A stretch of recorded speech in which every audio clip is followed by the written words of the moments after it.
Tip how to install B at the very last section in extension or main.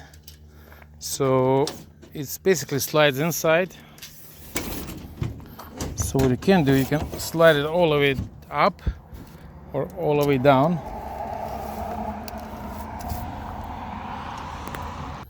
So you can slide panels up and down. So you can install it at the top and slide all the way down. And another thing I want to show you how to install extensions. So this is common mistake. The T shape is go on the side where the greenhouse, the next extension is going to, and that's what it should look like this. And I'll show you at the top as well. This is what the top look like.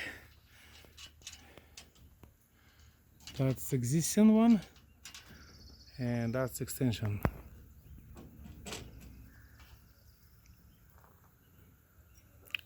So you can pause it.